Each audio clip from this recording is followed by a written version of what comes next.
नमस्कार दोस्तों, कैसे हैं आप सभी। आशा करता हूं आप सभी स्वस्थ होंगे, मस्त होंगे, ज़बरदस्त। कल हम लोगों ने विभाज्यता के सभी प्रकार के नियमों को पढ़ लिया था। आज हम लोग विभाज्यता के नियमों पर आधारित प्रश्नों को हल करेंगे। चलिए शुरू करते हैं आज का पहला प्रश्न। सवाल कह रहा है कि सभी विषम अभाज्य संख्याओं का गुणनफल का इकाई अंक ज्ञात कीजिए। एक बार फिर से सवाल को पढ़ते हैं कि कह रहा है कि सभी विषम संख्याओं के अभाज्य गुणनफल का इकाई एकांक ज्ञात कीजिए। उसने यहाँ पे कहा है अभाज्य संख्याओं के, और उसने ये भी बोला है सभी विषम अभाज्य संख्याओं के। हम लोग जानते हैं कि विषम अभाज्य संख्याएं कौन सी होती हैं, और दुनिया की एकमात्र सम अभाज्य संख्या जो होती है वो 2 होती है। उसने ये नहीं कहा है कि सभी अभाज्य संख्याओं का। अगर सभी अभाज्य संख्याओं को कहते तो हम 2 को लेते, लेकिन यहाँ पे उसने ये नहीं कहा है। उसने कहा है केवल और केवल कौन सी विषम अभाज्य संख्याएं। तो विषम अभाज्य संख्याएं कौन सी होती हैं? 3 है, जैसे 3 है, 5 है, 7 है, 11 है। ये इनका अगर गुणा किया जाएगा तो इकाई का अंक क्या मिलेगा, तो हम करके देख लेते हैं। 3 का गुणा 5 में हुआ तो क्या हो जाएगा? 3 पंजे 15। और हमने आपको बताया था कहीं पे भी अगर 5 मिल जाए, यानी 3 मतलब 5 कहीं पे भी मिल जाए, तो 5 का गुणा अगर किसी भी विषम संख्या में होता है तो हमेशा इकाई का अंक 5 ही बनाती है, अर्थात इसका उत्तर ए सही हो जाएगा। अगले प्रश्न को हल करते हैं। कह रहा है कि सभी अभाज्य संख्याओं के गुणनफल का इकाई का अंक ज्ञात करो। अब उसने कह दिया सभी अभाज्य संख्याओं की, तो सभी जब कह दिया तो हमारी सबसे छोटी अभाज्य संख्या 2 भी शामिल हो जाएगी, यानी कि 2, 3 और 5, 7 ऐसे अनंत तक। अब हम यहाँ से ही देख लेते हैं कि अगर हमने आपको बताया था कि यदि 2 का गुणा 5 में हो जाएगा तो क्या बन जाएगा? 10। और 10 में इकाई का अंक क्या होता है? 0। और 0 अगर एक बार इकाई का अंक मिल जाता है फिर उसका किसी भी संख्या में गुणा किया जाएगा तो वो इकाई का अंक हमेशा 0 ही बनाएगा, यानी कि इसका उत्तर कौन सा हो जाएगा? ए। और ऐसे ही ये वाला सवाल हम लोग हल करते हैं। चलिए इसको साफ कर देते हैं। पहले सवाल कह रहा है कि सभी सम संख्याओं के गुणनफल का इकाई का अंक ज्ञात करो। तो सभी सम संख्याएं कौन सी होती हैं? 0 गुणा 2 गुणा 4 गुणा 6 गुणा 8, ये तो होती सभी सम संख्याएं। 0 भी एक सम संख्या है, और अगर हमें 0 कोई सम संख्या मिल जाती, मतलब 0 अगर कहीं पे भी इकाई का अंक आ जाता तो वह संख्या जिससे भी गुणा करेंगे उसका इकाई का अंक हमेशा क्या आएगा? 0 ही आएगा, यानी कि इसका उत्तर डी सही हो जाएगा। उम्मीद करते हैं आपको ये सवाल समझ में आया होगा, क्योंकि सबसे छोटी संख्या सम संख्या कौन सी होती है? 0। उसके बाद 0 के बाद 2, 4, 6, 8, इसमें जब गुणा करेंगे तो हमें सम संख्या बोला। तो जब हमें एक बार इकाई का अंक 0 मिल गया तो फिर अंत में भी इकाई का अंक 0 ही मिलेगा। ठीक है, उम्मीद करते हैं आपको समझ में आ रहा होगा। आइए इस प्रश्न को हल करते हैं। वो कह रहा है कि 2464 की घात 1793 गुणा 615 की घात 317 गुणा 131 की घात 491 में गुणनफल के इकाई स्थान पर अंक कौन सा होगा। इसने इकाई का अंक पूछा, उसने कौन सा होगा जब इन सबका हम गुणा करेंगे। तो हम लोगों को पता है कि आपको बताया गया था कल कि कोई भी संख्या जिसका इकाई का अंक 0, 1, 5 और 6 हो तो उनके इकाई के अंक में कोई भी परिवर्तन नहीं होता, चाहे कितनी भी घात हो। तो जैसे कि यहाँ पे देखो इकाई का अंक 131 में क्या है? 1 ही तो है। तो यानी कि इसका अगर हम देखेंगे, यहाँ से हम पीछे से हल कर रहे हैं, तो इकाई का अंक हमेशा 1 ही तो बना रहेगा। वैसे ही यहाँ पे देखो 5 है इकाई का अंक, तो यहाँ पे 5 बना रहेगा अगर हम इसको हल करेंगे। अब वैसे ही अगर हम इसको हल करते हैं, तो जब हम इसको हल करेंगे, जब हम 24 को हल करेंगे तो हम क्या लेंगे? हमने कल पढ़ा था कि कोई भी संख्या हो उसके इकाई का हमें इन जो 3 नंबर हैं इनसे तो कोई मतलब है नहीं, हमें सिर्फ इकाई के नंबर से मतलब है, यानी किससे? 4 से मतलब है। और 4 के ऊपर घात कितनी लिखी? 1793। तो हमें 17 से तो मतलब है नहीं, हमें लास्ट के 2 अंकों से मतलब है। क्यों मतलब है? क्योंकि हमें 4 का ही भाग देना उसमें।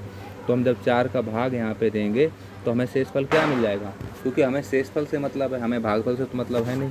4 का भाग हम जब 93 में देंगे तो 23 बार जाएगा और एक शेषफल बच जाएगा। 4 दूनी 8, और यहाँ पे देखो 4 का भाग जब 9 में देंगे तो 4 दूनी 8, 13 हो जाएगा। 4 तियाँ 12, यानी शेषफल हमें क्या मिल जाएगा? 1 मिल जाएगा।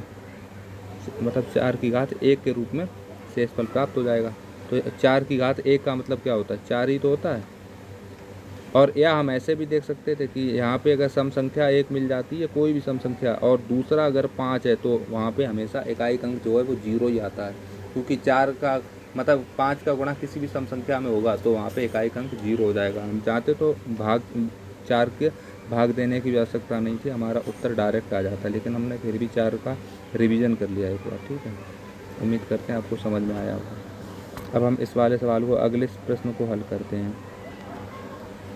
कह रहा देखो 81, इसमें देखो क्या है, 81 गुणा 82 गुणा 83, यहाँ पे 84 भी होगा क्योंकि 89 तक है, फिर यहाँ पे 85 भी होगा, 84 भी होगा, 85 भी होगा, यानी कि एक तो 85 मिल जाएगा, 85 में इकाई अंक 5 होगा, और यहाँ पे सम संख्या और विषम संख्या मतलब क्रमागत संख्याएँ चल रही हैं, मतलब क्रमागत संख्याएँ जब चल रही हैं तो हमें सम और विषम दोनों मिल रही हैं, तो हमें एक तो 5 मिल गया और दूसरी कोई ना कोई एक संख्या सम होगी। और हमने क्या पढ़ा था कि सम संख्या का गुणा अगर 5 में हो जाता है तो इकाई अंक हमेशा 0 बन जाता है, यानी कि इसका उत्तर कौन सा हो जाएगा, ऑप्शन ए, ये वाला जो ऑप्शन है ए, यानी कि 0 हो जाएगा।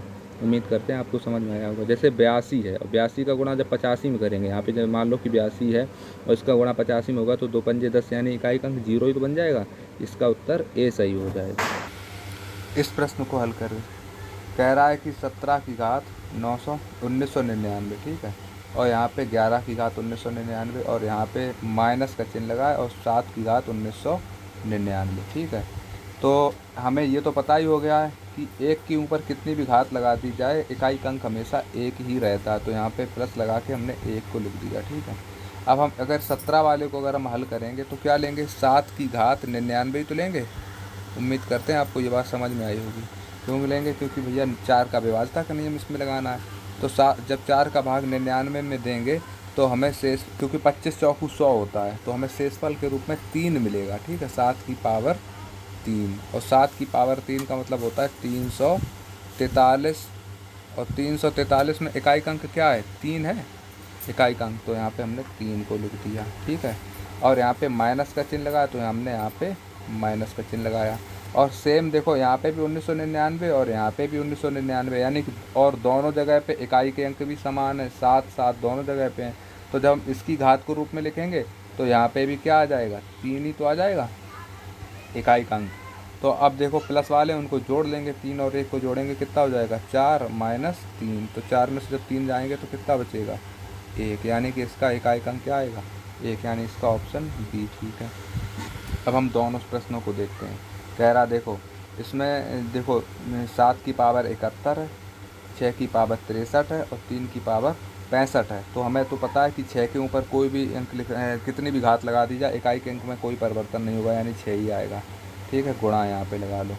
7 की पावर 71 है, यानी इकाई का अंक 7 है, और 71 में जब हम 4 का भाग देंगे, जब 71 में हम 4 का भाग देंगे तो कितना होता है, 18 चौकू 72 होते हैं, यानी 72 होता तो पूरा पूरा कट जाता, लेकिन 71 है 4 से भाग देंगे तो जो शेषफल है वो कितना बचेगा, 3 ही तो बचेगा, 3 बचेगा शेषफल। आप 4 का भाग 71 में देंगे तो 3 शेषफल हमको मिल जाएगा, तो यानी कि ये हो जाएगा 7 की पावर 3, ये कितना हो जाएगा 7 की पावर 3, और 7 की पावर 3 का मतलब क्या होता है, 343, 343 होता है, 7 की पावर 3 का मतलब होता है 343, और 343, ये 44 नहीं, ये 343 है, ये 343, और 343 में इकाई अंक क्या है, 3, तो हम इस इकाई के अंक को यहाँ पे लिख लेंगे 7 की जगह पे, ठीक है, गुणा ये 3 की घात 65 है, और 65 में जब हम 4 का भाग देंगे तो हमें शेषफल मिलेगा कितना, 1, क्योंकि 16 चौकू 64 होते हैं भाई, 4 का भाग दो 65, शेषफल कितना मिलेगा, 1 ही तो मिलेगा, यानी कि 3 की पावर 1, और 3 की पावर 1 का मतलब क्या होता है, 3। अब इनका आपस में गुणा कर लो, 3 छंग 18, इकाई अंक क्या हो गया 8, 8 तियाँ 24, इकाई अंक क्या हो जाएगा 24 में 4, तो इसका उत्तर हो जाएगा ऑप्शन डी। अगले सवाल को हल करते हैं। ये दिया हुआ है 25 की घात 651, 25 की घात 651। हमको पता है कि 5 के ऊपर 5 है, 6 है, 0 है और 1 है, इन पे कोई भी घात लगा दी जाए तो इनके इकाई के अंक में कोई परिवर्तन नहीं होता, यानी यहाँ पे तो 5 ही आएगा इकाई का अंक। वैसे ही अगले को देखते हैं, यहाँ पे क्या है 6 है, तो यहाँ पे भी इकाई का अंक 6 ही आएगा, प्लस का चिन्ह लगा तो प्लस लगा लिया। 3 की पावर 54 लिखा है, 3 की पावर 54। अब 54 में जब हम 4 का भाग देंगे तो शेषफल कितना आएगा, 2 आएगा, क्योंकि 13 से 52 होता है, 2 शेषफल मिल जाएगा। और 3 की पावर जो शेषफल है उसको 3 की पावर के रूप में लिखेंगे, यानी 3 की पावर 2। 3 की पावर 2 का मतलब कितना होता है, 9। तो अब इनको सब कुछ जोड़ दो, 6 और 5 11, 11 में 1 हो गया, 1 में 9 जोड़ेंगे तो कितना आ जाएगा, 10। 10 में क्या होता है, इकाई अंक 0। तो इसका उत्तर हो जाएगा डी। आशा कर रहे हैं आपको ये सवाल समझ में आ रहे होंगे। इस सवाल को हल करते हैं। कह रहा 1 2 3 4 के की घात 73 का इकाई का अंक 6 है। मतलब इसको हल किया तो इकाई का अंक 6 आ रहा है, तो के का मान क्या क्या हो सकता है, ये पूछा आपसे कि ऐसी कौन सी घात मतलब बना दी जाए कि इकाई का अंक जो मतलब 6 हो जाए। के का कौन कौन सा मान होगा जिसके लिए इकाई का अंक 6 हो। चलिए इस सवाल को हल करते हैं। वो कह रहा है कि के का मान क्या होगा, यानी कि ये के है, ये के है, और के की घात में लिखा है 73, ठीक। और जब हम इसको सबको हल करते हैं तो क्या आता है, यहाँ पे निकल के 6 आता है इकाई का अंक, ठीक है। तो हमें पता है कि हम 4 का भाग देंगे यहाँ पे। जब हम 4 का भाग देंगे तो शेषफल कितना मिलेगा, 18 चौकू 72 होते हैं, शेषफल हमको 1 ही तो मिलेगा। यानी कि के की पावर क्या हो जाएगा, के की पावर 1, और के की पावर 1 का मान 6 आ रहा है। तो अब आप देख लो, अगर हमने मान लिया के की जगह पे हम चलो ऑप्शन ए को लेते हैं, ऑप्शन ए को लिया, के की पावर 1 मतलब के की जगह पे हमने 8 को लिखा, और पावर तो हमने 1 माना ही है, 1 मतलब आई हमारी। तो क्या 8 की पावर 1 का मतलब क्या 6 होता है, यहाँ पे तो 8 की पावर 1 का मतलब 8 आ रहा है, यानी कि ये वाला तो ऑप्शन होगा नहीं। वैसे ही हम ऑप्शन सी को लेते हैं, सी को लेंगे तो 2 की पावर 1 हो जाएगा, और 2 की पावर 1 का मतलब क्या होता है 2, यानी कि इकाई का अंक 6 तो हमें मिलेगा नहीं, यानी ऑप्शन सी भी नहीं होगा हमारा। और फिर हम ऑप्शन बी को लेते हैं, यानी ऑप्शन बी का मतलब क्या है 6, 6 की पावर 1 बराबर 6, और यहाँ पे भी इकाई का अंक 6 आ रहा है, और यहाँ पे उसने बताया भी है कि इकाई का अंक 6 है, तो यानी ऑप्शन हमारा बी सही हो जाएगा। आशा करते हैं आपको ये प्रश्न समझ में आए होंगे।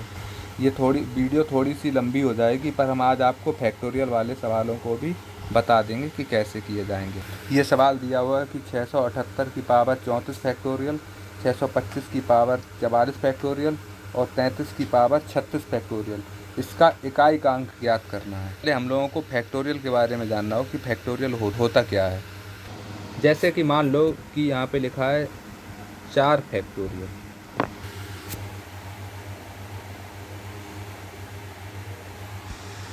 जैसे मान लो यहाँ पे लिखा है 4 फैक्टोरियल, 4 और ये फैक्टोरियल। फैक्टोरियल एक तरीका वो नहीं विस्मयादिबोधक वाला चिन्ह का वैसा होता है 4 फैक्टोरियल, ठीक है। ये मान लो 4 फैक्टोरियल लिखा है, तो इसका मतलब ये होता है कि ऐसे गुणा करना है, 4 गुणा 3 गुणा 2 गुणा 1, यानी कि तब तक गुणा करना किसी भी संख्या का जब तक कि 1 ना आ जाए, मतलब लास्ट तक। जैसे अगर यहाँ पे 5 फैक्टोरियल होता तो इसका मतलब हो जाता कि 5 का गुणा तब तक करना जब तक 1 ना आ जाए, 5 गुणा 4 गुणा 3 गुणा 2 गुणा 1, ऐसे करके। इसका मतलब ये होता है, जैसे 4 फैक्टोरियल अगर कहीं लिखा है तो इसका मतलब हो जाएगा 4 3 12 दूनी 24, और 5 फैक्टोरियल लिखा है तो इसका मतलब हो जाएगा 120। आशा करते हैं आपको ये बात समझ में आई होगी। चलिए हम लोग एक बार फिर से सवाल की तरफ चलते हैं। और एक बात अभी थोड़ी देर के लिए ये लिख लेना, जहाँ पे सम संख्या होती है, सम, अगर कोई भी संख्या है जिसकी घात सम, मतलब हम यहाँ पे केवल ये देखेंगे ये इकाई का अंक कैसा है, सम। यहाँ पे 8 कैसा है, इकाई का अंक यहाँ पे 8 सम है, और यहाँ पे इकाई का अंक 3 विषम है, ठीक है। केवल ये 4 संख्याओं को हम छोड़ देते हैं, कौन से वाली कि 0 1 5 और 6, क्योंकि इनके ऊपर कोई भी घात लगी हो हमें उसके इकाई के अंक में कोई परिवर्तन नहीं होता। उसके बाद उसके बाद की जो संख्याएं हैं अगर वो सम संख्याएं हैं, अगर इसके बाद की कोई भी, इनके अलावा कोई भी संख्याएं सम संख्याएं हैं, तो अगर उनका इकाई का अंक सम है और उनके ऊपर घात के रूप में फैक्टोरियल चढ़ा हुआ है, अगर उसकी घात के रूप में फैक्टोरियल चढ़ा हुआ है और उसका इकाई का अंक सम है, तो वहाँ पे हमेशा जो इकाई का अंक सब को हल करने के बाद आएगा, तो वहाँ पे हमेशा क्या आएगा, इकाई का अंक 6 आएगा। और अगर किसी संख्या की घात के रूप में फैक्टोरियल चढ़ा हुआ है और वो संख्या 0 1 5 6 में से नहीं है और वह विषम है, अगर संख्या विषम है, तो वहाँ पे हमेशा इकाई का अंक क्या आएगा, हमेशा इकाई का अंक 1 आएगा। ठीक है, हम इसको भी समझेंगे क्यों आएगा। तो पहले इस वाले सवाल को हल करते हैं। जैसे यहाँ पे 8 कैसी संख्या है, सम संख्या है।